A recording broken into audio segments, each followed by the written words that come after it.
I was just learning about business. I think there's a massive thing that people misunderstand. Reading a book over there is a very big thing.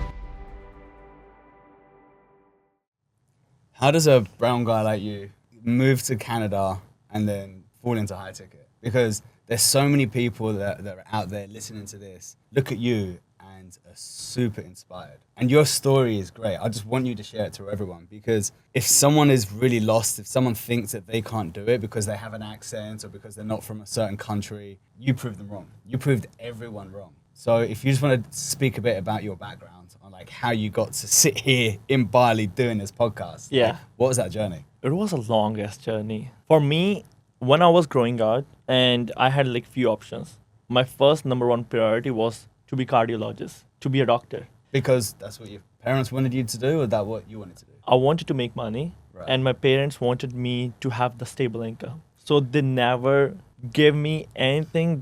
Never told me, hey, Harry, you have to be a doctor. I had this free will that I can be anything, but I still chose to be a doctor. I'm like, okay, I want to be a doctor. Money is there. I can help people. Then one day, I read Rich Dad Poor Dad. Okay, how old were you? 18. You're 18. Okay. 18. How did you hear about the book? I was just learning about business, Okay. how to make money, side income. And I'm actually from a village area of only like 200, 300 people. And reading a book over there is very big thing. Reading book outside of your school. So if I can even show any of my classmates at that point of time, hey, I'm reading a book, they're gonna judge me crazy hard. The geek. Yeah. The weirdo. Exactly.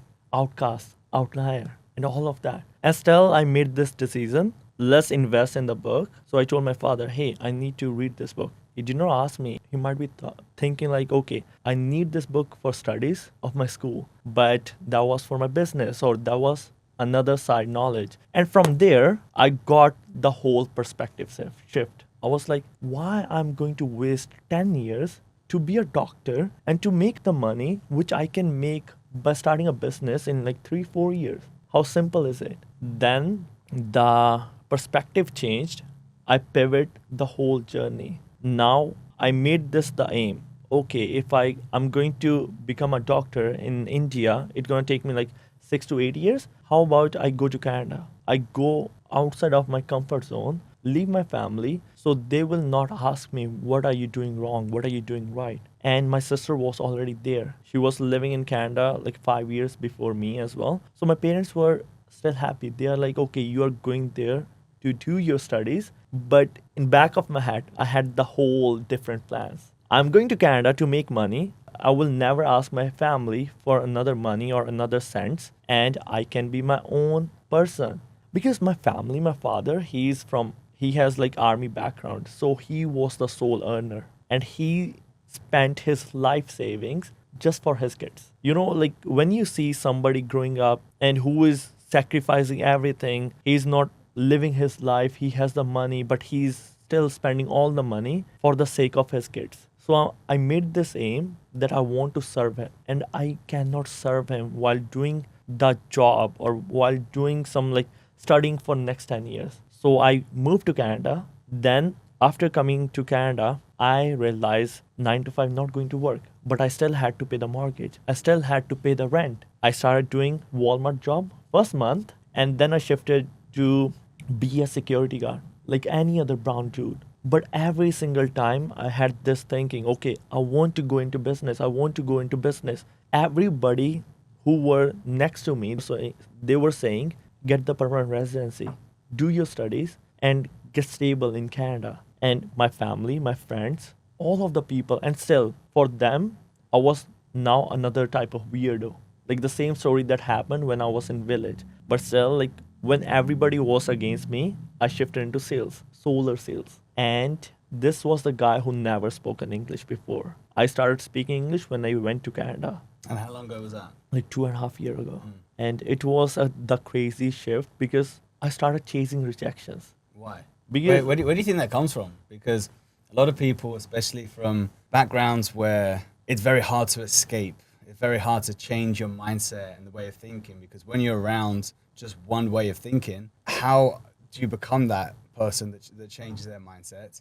But then also, what made you go against the grain and do things that other people wouldn't? The pain has to be there. How did you find it though? Because that's the thing, right? Where like a lot of people are like, yeah, you know, there was one thing in my life that made me change the directory of my life. If you can actually think back, what was that one thing that you can point out to be like, oh my God, this is exactly what happened to make me think, wow, I don't want to be like everyone. Was there something that really impacted? Again, it was the story of my father.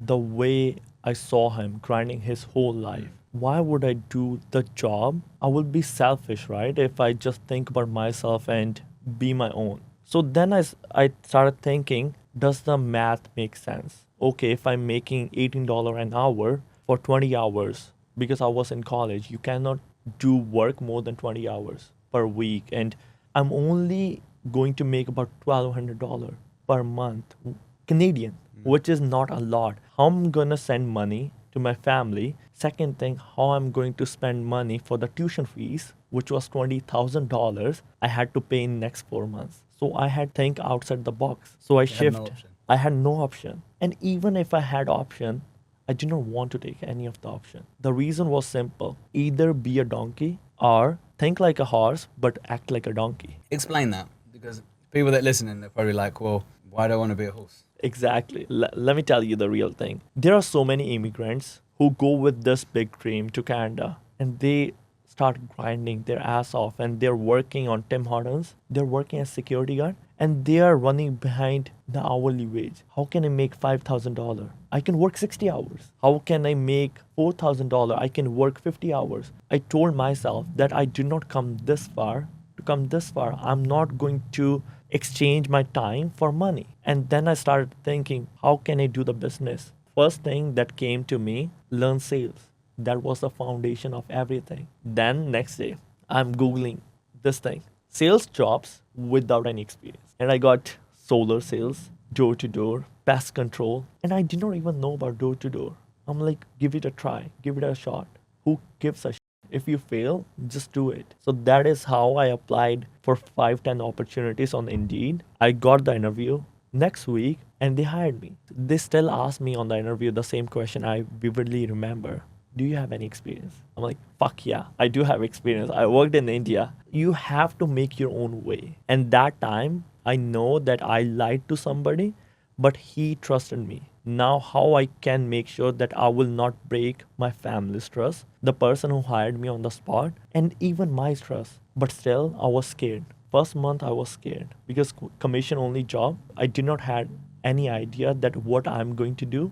I was doing 4 days security guard job, 3 days knocking doors. Oh, I have to face rejection. I'm tired. I'm this, I'm that. Then one day I'm like, okay, this is not working out. After 25 days, I finally got my first sale. But I thought myself, how can I make it no brainer that I will not make any money? Like I have to make money. If I can do it once, I can do it 10 more times. I can do it 20 more times. So I left security guard job and I had this fight or flight mode. Either I will sell solar or I will get homeless. Because as a brown guy, I did not want to ask more money from my parents. And I had to pay $20,000 for tuition fees. So I left any other job and I started working 7 days a week. And a brown guy is coming on your door and he's like, are you interested in solar? And I wasn't even fluent enough. That guy has to, or girl, the house owner, they have to put all the consciousness to understand one word or one line that I was saying.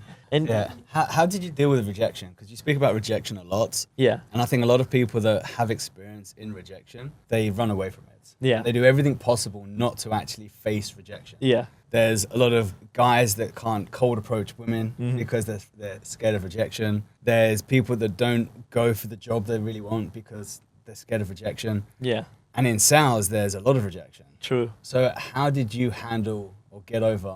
For me, rejection was fear, but I was just doing the repetition of rejection. I was chasing rejection rather than going away from that. Why? Let me tell you the reason. I knew I did not have the skill set at that point of time. I had to play the volume game. And I wasn't fluent enough in English as well. So I was running just to get rejection. I was running and I wasn't pitching enough. I was like, okay, tell me the no in first 2 minutes so I can jog or run to the next door. So I was gathering every no to hear the small yes. That was my whole fucking strategy. That how can I get 99 no's so I will get one yes. So that is how I just rewired my brain that Harry, rejection is not something you have to stay away from. It is you're getting one yes close, you're getting one no closer to the bigger yes. You know what I mean? Yeah, I mean, back in the day, as a teenager, I had a friend that used to go to a club. Wasn't the best looking guy, right? But he used to go to the club, and every single time he went to a club, he met someone. Yeah. Why? Because he approached every single woman in there until one said yes. Yeah. Right? He wasn't afraid of rejection. He actually craved rejection. It's like, sweet, if someone knocks me down, it's fine. It's a numbers game. But then, when does the numbers game then turn into a skill to reduce? It is simple. When you do one thing and you start taking the feedback, doing the self reflection, or start learning from somebody, the repetition will compound and it will grow as skill set. Easy as that. If I face 99 rejection, that means I tried 99 times what I was doing wrong last time, how I can make it better. Same when you're dating somebody. What you said on the last date that triggered somebody.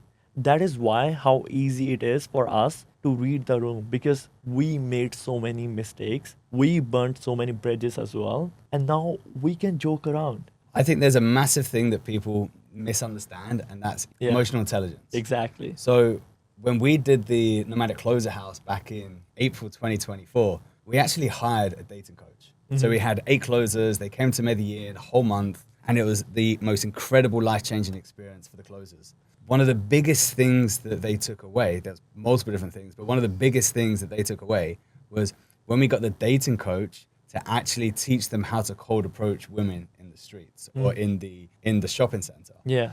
Because it's very different speaking to someone over Zoom. It's very different speaking to a friend Yeah. versus going to someone who you feel attracted to and then trying to approach them, get their number, because that's when the fear pops in. The reason why we did this is because we wanted people to get used to the feeling of being rejected, Yeah.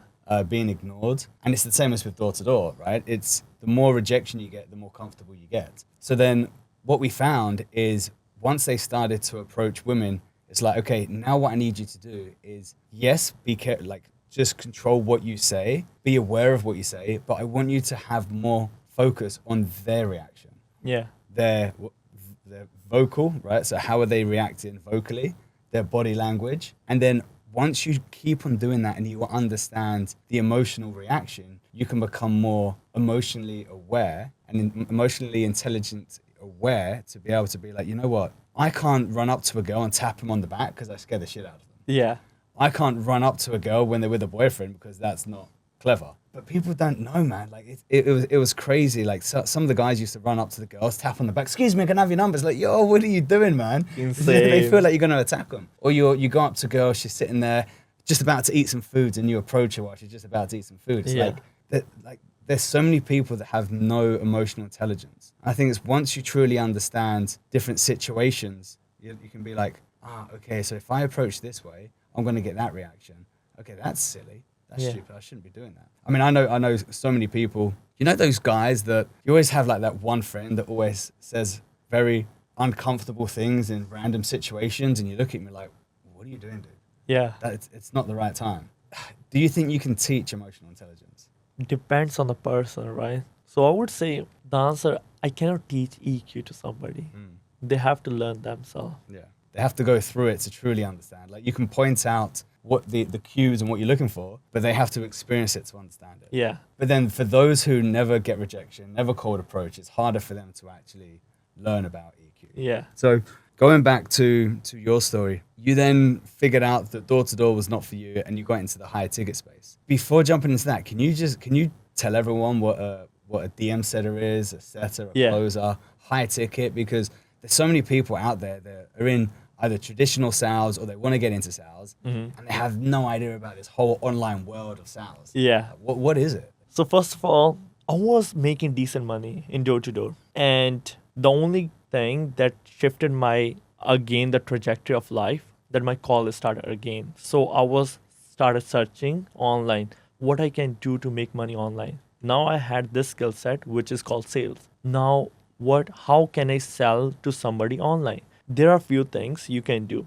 Let's say you're a person with an accent or you're just starting out in sales. You can do DM setting. DM setting is pretty simple. Somebody you admire online, he has 50K followers. You're working as him and convert the clients. It can be a fitness influencer. Let's say you are a fitness influencer and people want to learn from you. Hey, Joel, could you tell us how to get abs like you? And you do not have 28 hours in a day. So you are hiring people who can DM from your Instagram and talk to people who are interested in talking to you, learning from you. And that is how DM setting work. Phone setting, you're dialing people. Joel is getting inquiries. Now Harry gonna call all the people who are interested. Hey, I saw that you want to learn from Joel, that you want to lose weight or you want to get six-pack abs. Let's schedule a time. Then there are closers who close the deals. Okay, Joel's program is XYZ amount. This is what you need to do.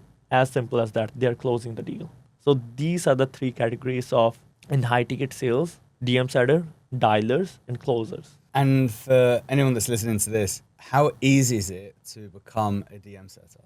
It is very easy. It is simple because nowadays Gen Z, they do chatting with all the friends. If they just divert their attention and they learn few things, because there are so many free communities, there are so many resources. You just have to be resourceful and you just search the word DM setting on YouTube, on even AI, you will understand what DM setting is. And then the main difficult task is to find Joel to work with. You know what I mean? Like finding an influencer or finding a coach who you want to work with. But it is not as hard as it sounds to be. So if you had to describe the perfect person to become a DM setter, does it matter about their background, where they're from? Does it matter about their degrees, about their level of English? Like, who would be the ideal person to be a DM setter?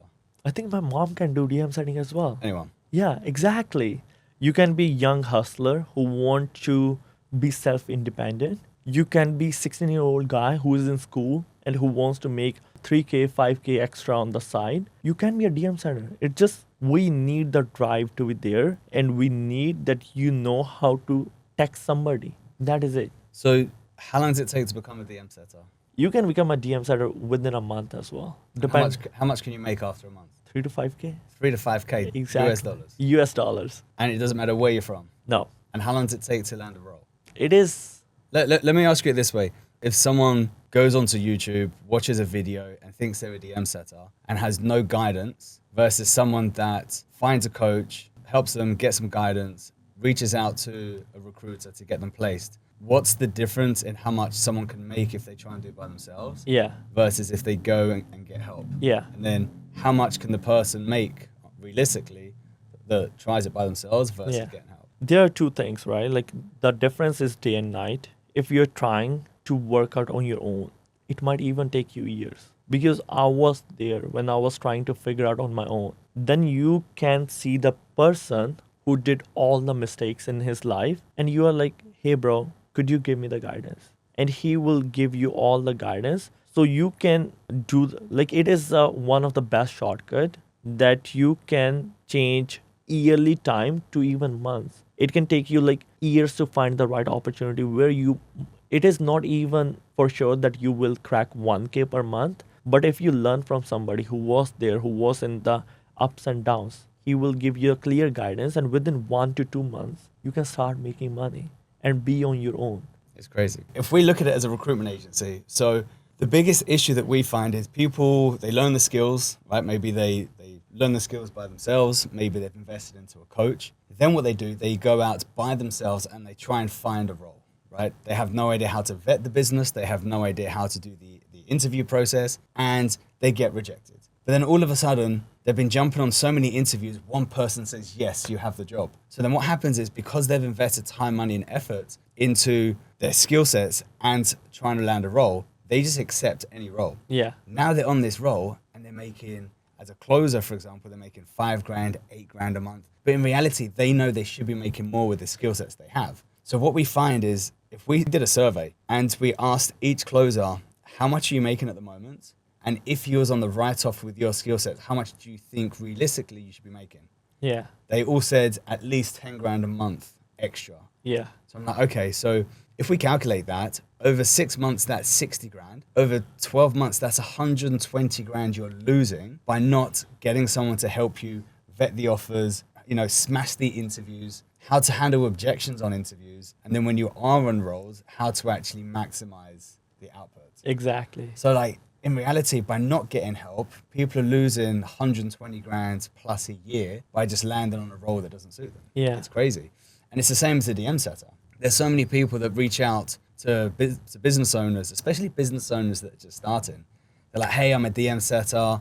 I'd love to work. You're like, oh, sweet, perfect. Well, I can't really pay you too much because I'm starting, but I'll give you a chance. And because it's your first role, you're excited. You donate your time to try and help this person. That person never closes any deals. You waste a lot of time. And 3, 4, 6 months later, you've made no money. Exactly. But then if you were a DM setter and you reached out to someone that can help you get placed with a vetted offer, not only can you negotiate a good base pay, you know that business owner's already producing money so you can make extra cash. 100%. But it kills me to see so many wasted talent trying to do things by themselves, and they just end up leaving the industry or saying the industry doesn't work. It's crazy. It breaks is my heart. crazy. Yeah. Like, it is unbelievable that people are thinking so short term. Because I had this chat with so many people. Like, 2 weeks ago, there was a guy who was in corporate sales. He spent like 3 years in corporate from UK. He came to me, hey, Harry, I cannot learn from you, but this is a skill I know. And I'm like, bro, I can give you the guidance. I can actually help you to land phone setting role. I can help you to land DM setting role, or even like closing at one point like you. But he's like, I cannot learn from you. And 2 weeks later, I asked him, how's the offer? I'm barely surviving. I'm making 2K per month with 4 years, 5 years of corporate experience. Why are you even in high ticket space when you're settling for something like this? Like, great accent, great speaker, just thinking too much short term. Like, I tried to change his limiting beliefs, but he's like, I will DM, I will outreach, cold outreach business owner, and I will find my own offers. And this is just the reality. You know who my favorite type of closers are? Who? People that come from in-person sales. Right? Yeah. Like you. Door to door. It could even be corporate events. Because what happens is they aren't just princess closers. They don't just sit there and wait for leads to come to them, right? They do their follow-ups. They do their own setting. If the ad account gets shut down for whatever reason, they're like, okay, perfect. I'm going to go out and I'm going to try and find my own leads. I'm going to call up for referrals. Whatever I need to do, I need to generate leads. Because if you look at a lot of corporate sales, the majority of the leads you need to go and find. Yeah. You need to go and headhunt. It doesn't matter if you're like door to door or selling windows. Yeah. Windows, you still need to do canvassing. You still need to go out and bring your own leads. Yeah, sometimes, occasionally, there's a lead that comes through the website and you have that. But those are the type of people that jump into the high ticket space and absolutely smash it. Anyone from like, and I'll mention a couple of things, door to door. But then you also have like car salesmen. You have people selling insurance. They do really well as well. Yeah. Because insurance, you got to produce your own leads, you got to set your own calls, you gotta close your own calls. But then all of a sudden now, the high ticket space has been so spoiled with these average sales coaches saying, hey, listen, I'm going to teach you exactly how to close inbound leads. Now you have a basic understanding of like how to close leads. But then what happens if though you're only getting 2 leads a day? Yeah. Like, are you just going to sit there and be like, oh, the office shit? And I remember, so between 2017 to 2021, I made $23 million as a salesman. Yeah. That was revenue, that wasn't commission, but it was pretty good commission. How did I make all that? Was it me just waiting for leads to come?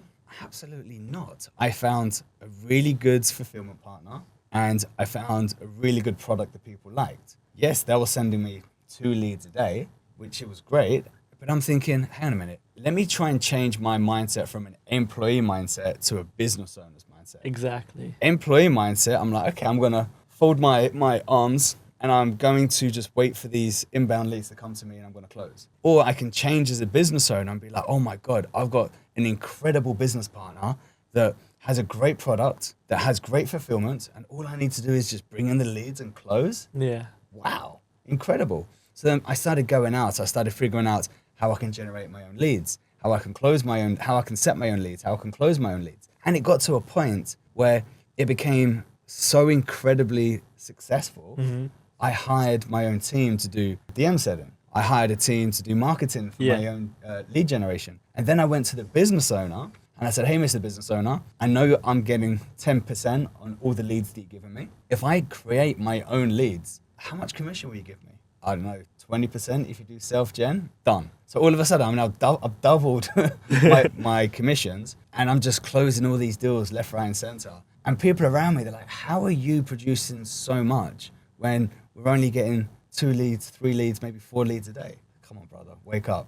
Start thinking as a business owner. Think outside the box. Don't get lazy. Don't get complacent. So, I just want to stress that with a lot of DM setters, closers. Like, there's so much opportunity to make if you don't become lazy.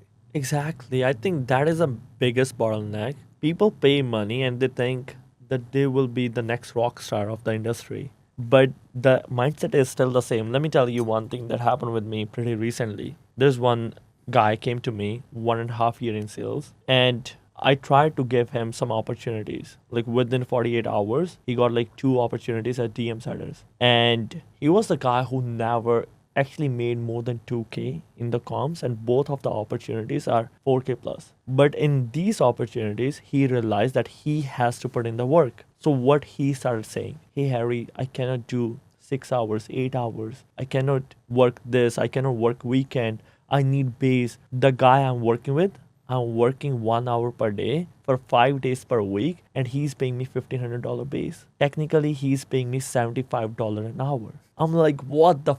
Like, what are you trying to be in high ticket space? And he told me, do you have any offer with $75 an hour base?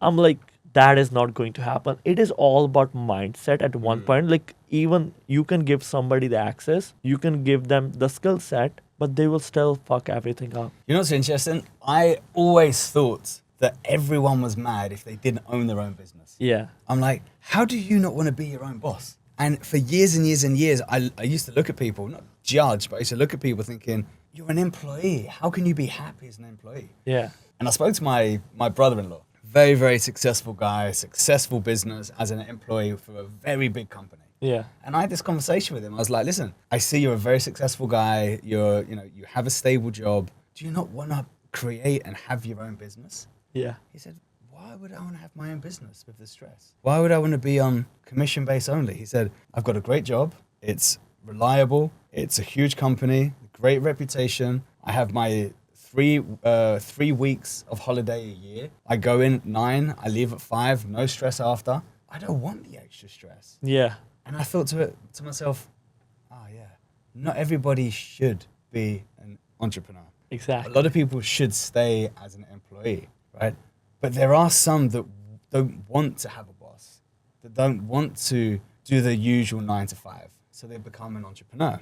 Now, my argument to that is, listen, it doesn't matter if you're an employee or an entrepreneur, you always have a boss. Like, at the moment, my boss is my clients. Yeah. I need to make sure that I fulfill. So you've always got a boss. But the thing is, do you want to become an entrepreneur or an employee? It's entirely up to you, but you need to think about the difference. Yes, an employee is a lot more stable. Yeah. Right? It's not 100% stable, but it's a lot more stable. You get your salary, you know how much is coming in. That doesn't motivate me. I don't want to know that I have like a roof and there's a cap on how much I can make. Yeah. I want to be an entrepreneur where I smash through that roof and there's no more roof and sky's the limit. Yeah. I want to make sure that I can just do as much as possible. And there was one thing that I was on a podcast several years ago, and I don't know, this just came out of nowhere. And someone said to me, when you decided to create Nomadic Closer, what was the thing that was rolling around in your head to make you think this is the type of business that I want to create? And then I said, good question. I want to create a business around my lifestyle, not my lifestyle around my business. Savage. And I'm like, I never thought about that. Now I say it out loud. I'm like, that is exactly it. I want to create my business around my lifestyle. Mm-hmm. I want to have a business that I can live the way that I want to live. Yeah. And you can do that a lot as DM setter, a setter, or closer. And this was funny. So I don't know if you saw the reel that I did yesterday of me like in the swimming pool. Yeah. Right. So me in the swimming pool. I'm on my laptop. I'm saying I can't believe that this is what I now call work. Yeah. And then there was a few comments. Obviously, you have some haters. Yeah. Right. One of the ones was, bro, I can't believe you're telling closers that this is what they can do. Please don't be one of those guys. And I'm like, who's talking about closers? I'm telling, like, this is exactly what I'm doing right now as an entrepreneur. I'm in the swimming pool and I'm working. Yeah. Right? What? And then his reply was like, yeah, but closers can't do that. Well, closers can't sit in the pool and do some emails, do some follow-ups, do some DM setting. Like, people judge so fast. Yeah. And I like that. I just replied saying, hey, bro, keep on the comments. I'm loving the engagement. Yeah. Thanks for helping with my engagement. So, yes, you see some people that overreact on social media with what a closer can do, but a DM setter can sit in the swimming pool, True. be on the beach. They could be anywhere in the world, and as long as they have their phone, that's it. They're DM That's setter. it. Like, you don't even need a laptop for DM setter. Right? Exactly. For a phone setter, it's best to have a laptop because you are taking calls. You know, you do need to have stable internet. As a closer, yes, you do need to have an office. Yeah. Right? You need to look professional, where it's quiet, professional background, because you are the authority. You are the person that client is going to meet before making a decision to invest into the product or service. Yeah. So for a closer, it's a little bit more difficult to be able to work from anywhere in the world, like a beach, in the mountains, but they can still travel. They can. And what I always do as a closer is whenever I travel, I always have the same kind of background. I have a TV in the background. I have 2 lights, one for the back, one for the front, and that's it. I put my logo on the back, and my setup 80% of the times looks the same. So I can travel. I can just pick up my bag with my laptop and I can travel. And that's the beautiful thing. On my laptop, I can't remember who asked me the other day. I think it was you. Oh no, it was another closer. He said, how do you keep track that you travel so much? How do you keep track of your actual time of when you should be working? So my laptop, every time I open it, it's always the same time. Yeah. Right? It's my Colombian time zone. So whenever I open it, that's the hours that I work. Exactly. Oh yeah, but like some countries you may have to like work during the night. All right, fine. Then that's what I need to do. Yeah. As long as I can go around, travel, I've still got my free time where I can go and do things. It's absolute bliss. I still put in my 8 to 10 hours a day. And people just think, oh my God, I really wish I could live that life. You can live that life. Yeah. It's not difficult. You just need to pick yourself up and go. And then there's other closers are like, man, I just need to wait to make 10 grand a month so I can go traveling. Bro, you can make 2 grand a month and go traveling. Exactly. I know DM setters that are making 1,500 a month and they're traveling. The world. Yeah. Yes, different lifestyles. You know, you can't fly business class. You may have to fly economy, or you may have to get a bus or a boat. Like, you may have to stay in guest houses rather than a big villa, but you can still travel and see things. And the more you travel, the more people you meet, right? As DM setters, closers, what do? We're really good at asking questions. Yeah. We're really good at finding problems, and we're really good at solving solutions, right? If you become someone who really wants to start solving solutions. Exactly. I don't want to say like solving problems, solving solutions. Shout out to Bogdan for telling me that. Yeah. You just keep looking for solutions everywhere. So the better you get at communication, as you're going around and you're meeting different people from all walks of life, everyone has a problem. True. So the more conversations you have, the more things you can help to solve, the more money you can make outside of closing. Yeah. So here's another thing as well. The better you get at communication, the more rich you become. Yeah. I don't look at sales as sales. Like, sales for me has like a very sleazy word to it. I never thought, or I still don't believe I'm in sales. What do? I mastered the art of communication. Yeah. And if you realize that sales for me is trying to get a deal over the line. Communication for me is trying to communicate with someone, extract as much information as possible, get them to realize that their problem is so much deeper than it actually is. And then through communication, together we can come up with a solution, whether it's the product or service that I'm selling or something else. So there's no attachment for me to actually make the deal. It's my responsibility is to communicate and work together to find a solution.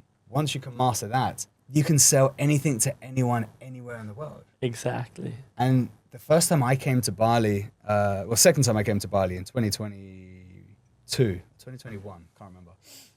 There's so many great gyms out here. So Bali has some of the best gyms in the world. And the best place to make quick business or quick conversations is in the sauna, right? It's hot in the sauna. It is. Right? And like you start chatting to people, you've only got like a few minutes to chat because you need to jump out. It's really hot. Yeah. So how can you have really good conversations as fast as possible? And if you find someone that could be of interest, then once you get out, you can have a conversation. And that's what I started to do. I started to have conversations with strangers, random people. really try to ask them questions, big them up, get them to talk about themselves and what they like. And I always used to find a common problem that people used to have or a specific problem. And because I had so many conversations, I knew what people do, what their bottlenecks are.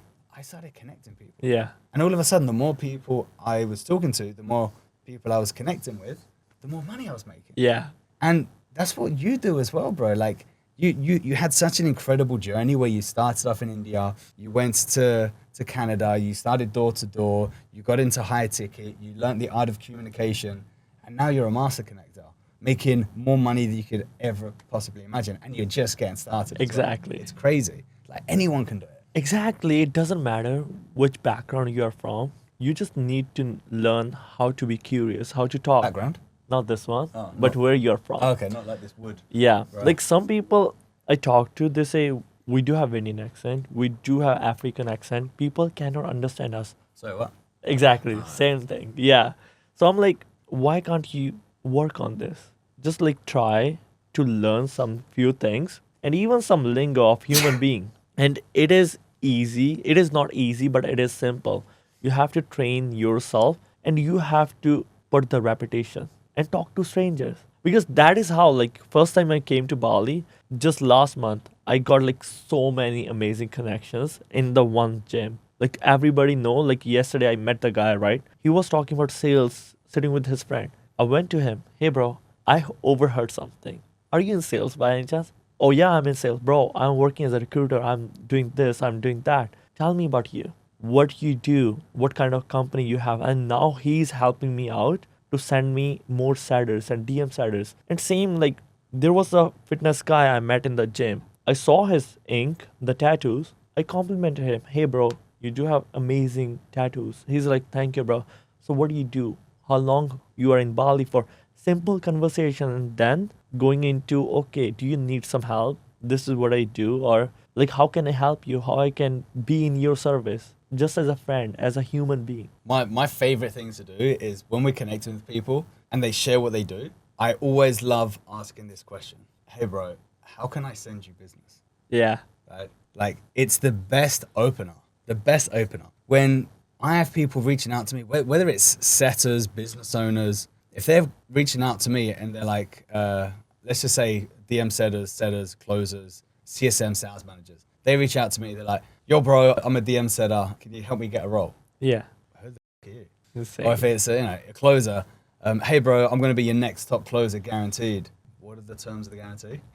Insane. But then if they turn around and they pay a compliment, hey Joel, I've watched one of your podcasts you did with Harry, and when you said this, it really resonated.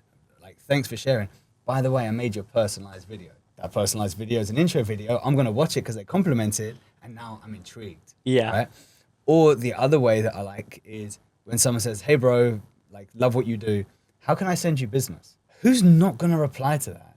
Everybody will. Even a closer cold approaching a business owner to land a role, or a DM setter or whatever it is, it's just like, if I can give you a piece of advice, is like reach out and offer your services. Now, there's a big difference between doing that, getting the interview, landing the role, and I think that's where people need to be educated. And I think we can both agree Yeah. with what we do is people a lot of the times invest into the skills and they can't land a role. True. For example, last night I jump into other sales coaches' communities, Mm-hmm. and I teach people how to prepare for interviews, how to vet roles, how to objection handle on Yeah. roles so they can land a role. And it's interesting, there was one lady on there. She invested into Shelby Sapp, and Yeah. then she's in this other new offer. Incredible closer, but she can't land a role. So we checked the intro video. The intro video is okay. I said, what are you doing to apply? No strategy, has no way of standing out. And I said, guys, you got to understand that every time you apply for a role, there's 150 applications plus Yeah. For the applying same, role. So how can you stand out? And that's what people waste time, money, and effort to do. Yeah. And I think that's where a lot of people come to you specifically, and that's where I know you can help a lot of people. Exactly. But for those who are struggling, why do they need help? Like, what are some of the biggest issues that you see people go through and then leave the industry because they can't find a role? One of the biggest thing, as you said, they do not know how to stand out or how to be themselves, How many closes you have in your pipeline? Just over 30,000 now. 30,000. And when you post one application, OT is like 15K plus. How many apply 150 plus per day or per application? per application.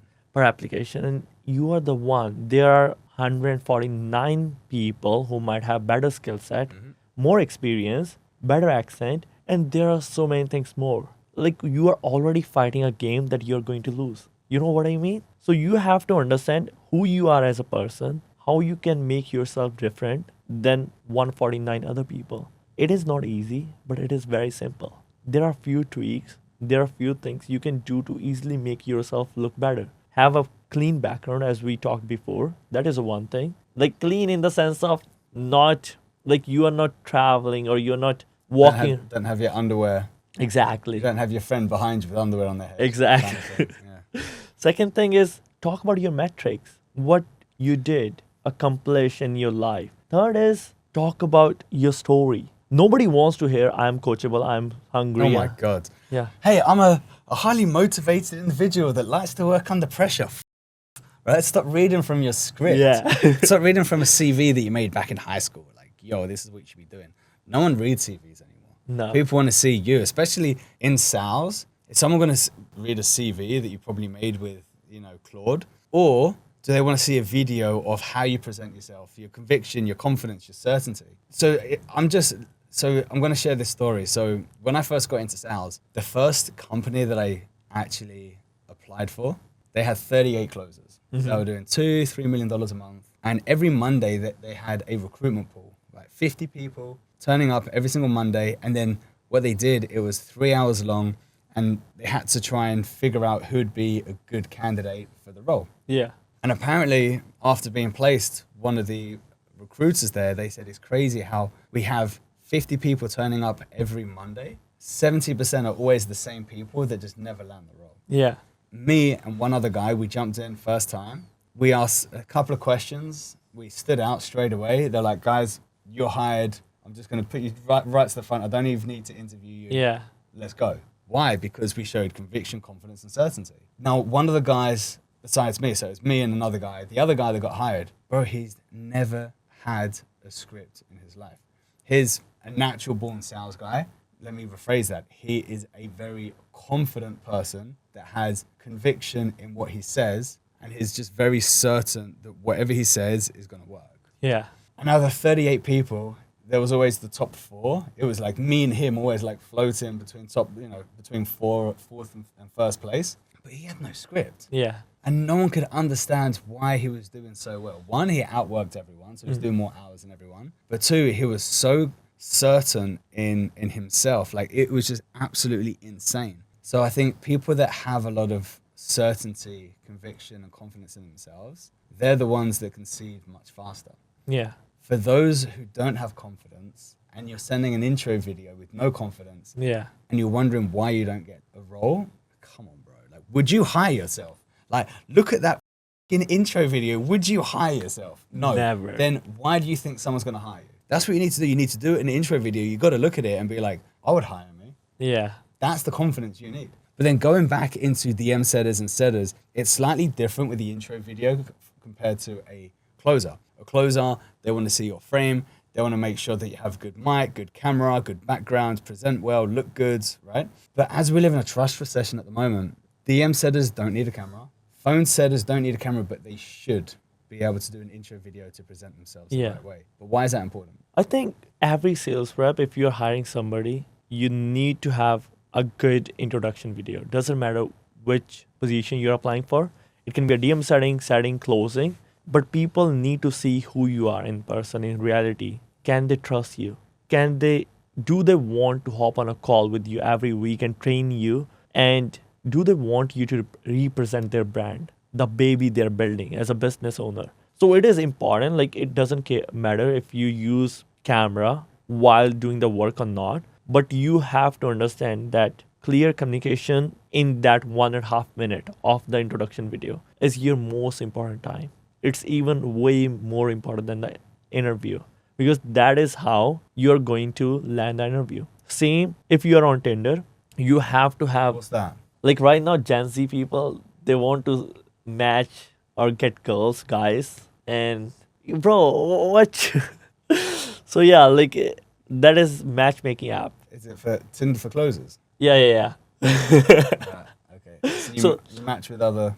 other business owners. Right. Yeah, yeah. So we are matchmakers. You know, like as we are in the recruitment, we have to see who is looking good and Is who that the we name of your business? Tinder. Tinder. Matchmakers. But it's true. It's matchmaking. It is It's true. matchmaking. It is very true. Like same. By looking at your intro video, you can understand who is going to right swipe or left swipe this person. Absolutely. Easy as that. Yeah. Like that is the fastest way possible out of 150 applicant who you want to send.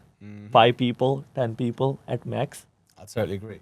DM setters that never had any experience and now wanting to land their first role, how can they apply if they can't talk about numbers? They have to talk about something about their story. Let's say if I'm coming directly from college, I can talk about how I was an immigrant and still I chose to go into sales. And like it is simple. You do not have to say I'm coachable, I'm hungry, I'm this. You have to showcase your personality and what you're bringing on the table for the business owner. I don't care have you generated 1 million, 2 million. I care about can you put in the work and your story should tell that. You can be a soccer player, you can be coming from army, you can be like the person who did the hard work, who went from the pain and who needs to this job to change the whole trajectory of Without their sounding desperate. yeah, without sounding desperate. Exactly. Because I think people, like I had someone that reached out the other day. He was like, bro, like honestly, I need your help. I've got a family of 4 that I need to feed. Come on, bro, just give me a chance. And I'm like, oh my God, you on a sales call, Will fuck sounding up. desperate, will be desperate on the sales call. Yeah. How can I get you to be placed on an offer where I'll be confident that you're not going to beg for the deal? Oh, please just buy. I've got a family of 4 to feed. Like, it just doesn't work. I feel bad for you. I feel sorry for you. But that mindset, that mentality, that way of speaking is not going to help you land a role. Don't be desperate. Yeah. It's crazy. Use your story as a superpower. Do not beg for somebody. And make sure you don't have any spelling mistakes. Yeah. Like you have to just understand if you do have 4 kids behind you, you do have this background, like family background, use it as your superpower. Yeah. Just say like, I've got a beautiful family of 4 that I support. I do everything possible to provide for them. They are my drive. They are my motivation. And I love what I do. Whole game change. Compared to, oh my God, I've got a family of 4 that I need to feed. Please help me out. Give me a chance. Like, there's such a big difference. it is. Crazy. Crazy. So, why should someone use a recruiter rather than trying to hire themselves, right? So, business owners, they think, okay, I'm going to do a post. I'm going to pay for ads. And I'm just going to let people know that I'm hiring. Why is that a huge bottleneck? I think I know that it is a big stigma in the society, but do you value your time enough?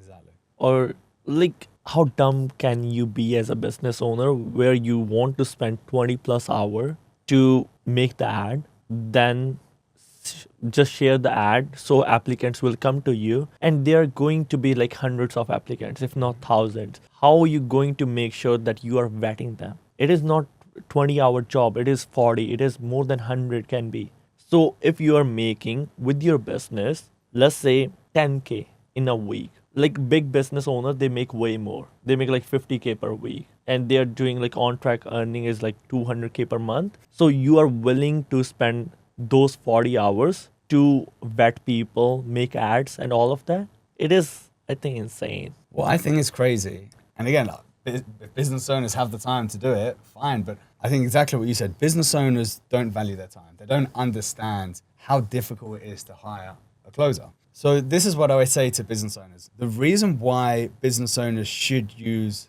recruiters is because, first of all, if you're doing a job post, you're paying for ads, you're getting hundreds of applications. Through those applications, you then need to waste your time going through the applications. Then once you find the applications, you then need to interview. And then if they're not good, you have to start all over again. Yeah. If you want to do that, fine. There's no issue. But think about 2 things. One is, do you really want to waste your time, money and effort to do that? And 2, which is the big thing, is do you think closers, good closers, are sitting around waiting to apply for roles? Or do you think all the good closers are headhunted? Yeah. 82% of all the roles that we place are closers that we've headhunted. Yeah. 82%. Exactly. So we have a team. Every time we actually hire a role, we have 4 recruiters sifting through all the applications that we have, our database of 30,000 closers, plus we go out and headhunt. Yeah. And then from there, we bring the best ones together. We then interview them, pre-select, and then from there, we then pass them over to the business owner to choose. Once they choose, then they go ahead and they interview. Yeah. Like it's the gap is huge. It is huge. And bad. also, there are some business owners who come to me. Why do we need to pay you? We can work with Shelby Shap team. We can work with all other sales trainers, but they are thinking one step behind. What I mean by that, there are so many sales reps that we vet. They're like, we only want to work 2 hours. We want to work 2 hours, 5 days, weekend off, and we want to make bare minimum 10K per month. That is the story of so many princess closers and sales reps. I had one last night. Yeah. Oh, bro, I've got a full-time job at the moment. I just need something where I can work 2 hours a day. Insane. How? How is that possible? Why would I want to hire a closer that is on another job that just wants to dedicate 2 hours, which means no time for follow-ups, no time for reschedules? Like, absolutely not. No.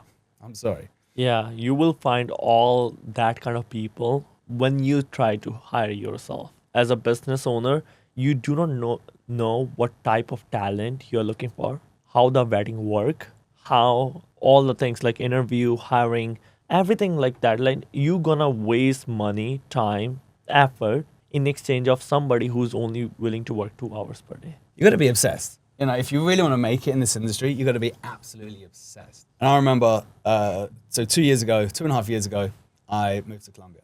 I wasn't planning on moving to Colombia, but I went there on holiday for a month, met my girlfriend day 4, fell in love, never came back, right? I was living in Bali before that.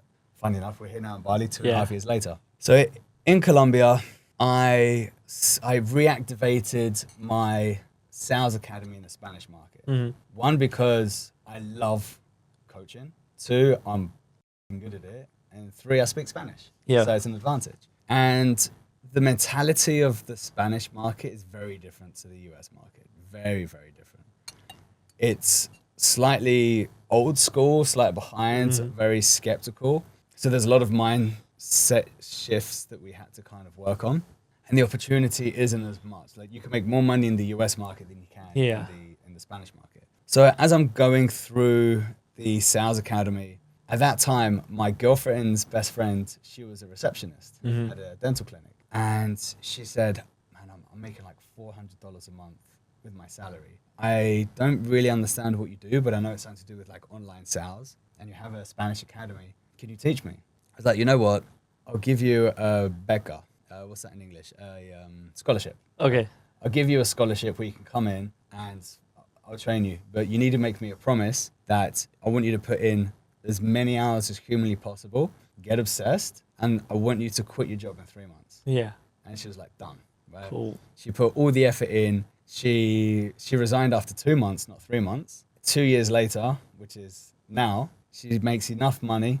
She's with us in Bali, right? She works remote. She's living the best life possible. Yeah. Age 34, and she never thought this would be humanly possible. Insane.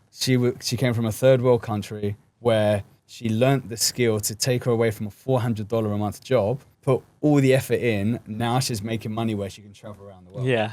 As a 34-year-old, right? Insane. Taking the risk, thinking, you know what? I don't care about my age. I don't care my situation. I'm going all in. And it works. If you get obsessed, and you need to get obsessed, you can achieve everything. Yeah. Anything you want. But it's betting on yourself. It's believing in yourself. It's knowing that things aren't going to happen just like that. True. And the reason why I'm saying that is because for those who have part-time jobs that just want to try this on the side to see if it works, nothing really works if it's part-time or if you're doing it half-assed. Yeah. I understand if you have a family, you got mouths to feed and you can't quit. I get that. So that's where I would say I recommend at least, if you do have a full-time job, try and find at least 5 hours a day where you can dedicate to DM set or close. Yeah. Because there are some companies that can only give you, 4 leads, 5 leads a day. Yeah. Perfect. Exactly. That is so true. But people are not trying to understand this. They are like, we only can do 2 hours. And I feel like, It's like, how many hours do you sleep? I sleep 9 hours. Sleep 6 hours, motherfucker. exactly. You know, get 3 extra hours in. Yeah. Insane, bro. Insane. So, what is your viewpoint about in next 5 years with all the AI, with all the things that are changing, the needle right now? What is going to happen with sales industry? I think it all depends on like FTC rules, regulations. Like if you look at Instagram right now, Instagram are closing down hundreds and thousands of Instagram pages because these great influencers, these great sales coaches, mentors, life coaches, all these coaches have implemented too much AI. It's being flagged by Facebook and Instagram and Meta, and they're shutting down accounts. Yeah. So I spoke to a sales coach. I went for lunch with him a couple of days ago. He's on his 4th account because Instagram keeps shutting down his accounts. Yeah. Which is crazy. So a lot of businesses are very scared that AI DM setters will be a massive hazard. Yeah. So there's always going to be a need for human DM setters. True. To a point.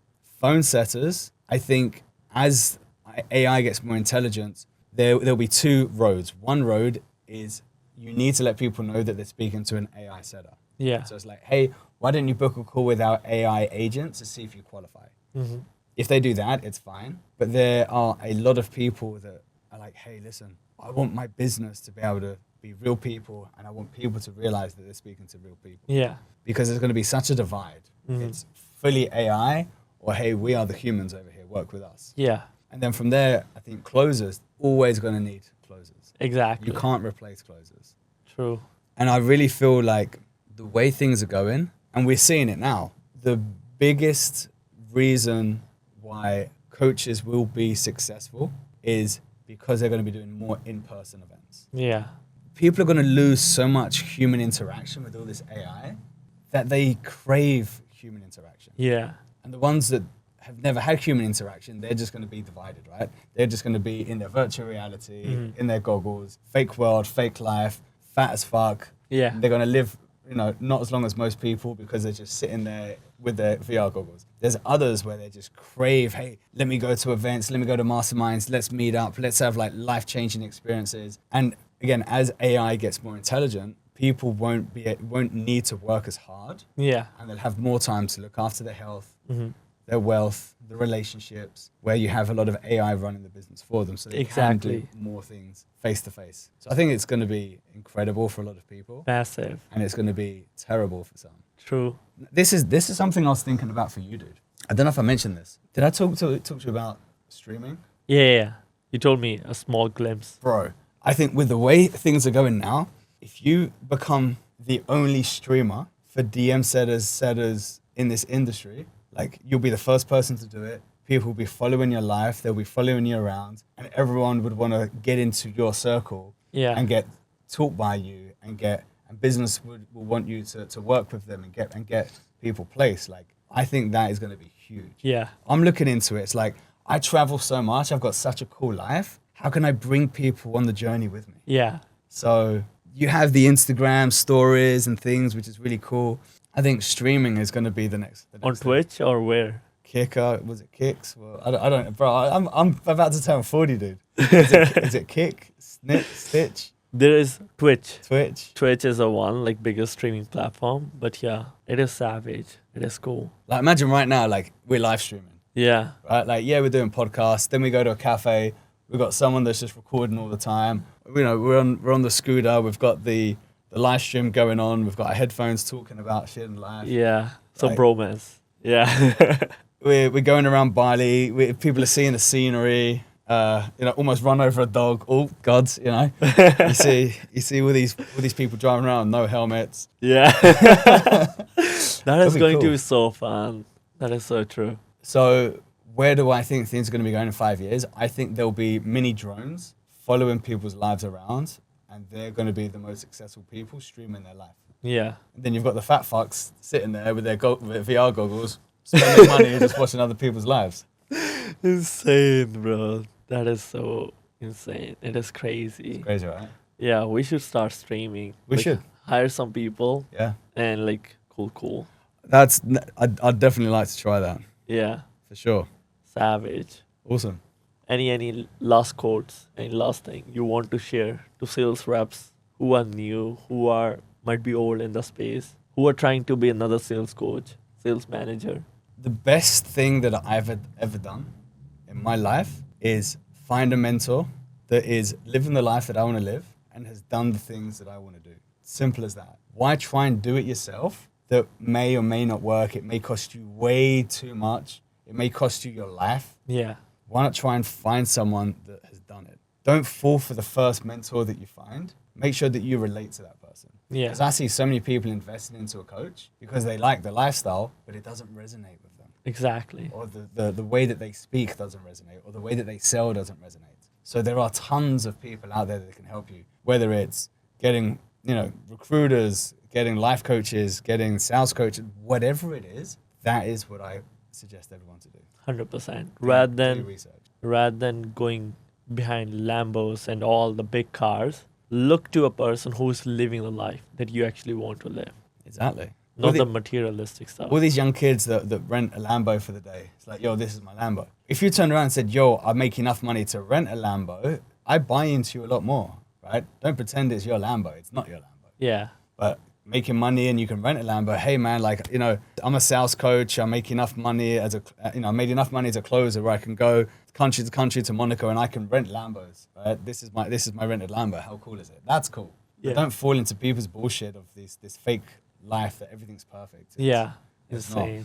The other thing which is totally irrelevant is don't forget to reach out to people that you know and just check in and see if they're okay.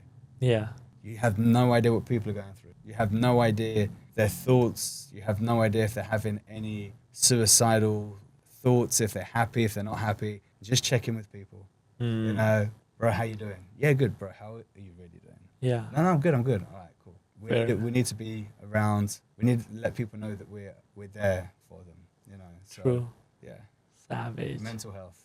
Yeah. It's a big thing, especially a lot of closers that don't travel, that work from their bedroom, that don't socialize, and you're stuck in this box. Like, get out, start being around people, start supporting people. So that's my message. Insane. Love it, bro. Exactly. That is why, like we mentioned, trust, human connection is so important. You never know what one question can change the whole trajectory of somebody's life. If you genuinely ask somebody, hey, how are you? You can avoid so many big things to happen that might happen in future as well. But I always like to double down on it. As Jeremy Miner's script, right? If anyone has gone through his stuff, it's the two truths. And I love it. If I remember how his script goes is, do you like the job that you're in now? Oh, what do you like about it? And what could you change about it if you could? And there's hundreds of stuff they can change. It's the same thing. It's the two truths, right? It's like the first question, they're never going to give me the truth. The second question that they are. So again, I'm going to double down again. Hey, bro, how you doing? Yeah, cool. Bro, how are you really doing? Yeah. Right? Yeah. It's that second question. The first question, they're never going to say they're doing. It's a surface level. Surface level. So just check in. Agreed. Yeah. Let's go. Sweet, Appreciate it, bro. Nice one. Yes, Appreciate sir. it. Guys, make sure you go out. Make sure you find a mentor. Make sure you see that they're living the life that you want to live, and nothing is impossible. Nothing is impossible. It may seem impossible. It may seem like a long road to go down, but man, you can travel the world. You can live the life that you want just from your laptop, from your swimming pool. Agreed, guys. Take the risk. Take the bet on yourself and just be yourself. You do not have to pretend to be someone else. Live the life like you want to. And at the end of the day, do not take any type of regrets in your mind that why you haven't tried that. If you want to try it, then just try it. At the end of the day, you will get some stories to teach to your kids, to your family who is coming next. Keep enjoying, keep taking risks, and trust in your abilities. Peace out. Savage.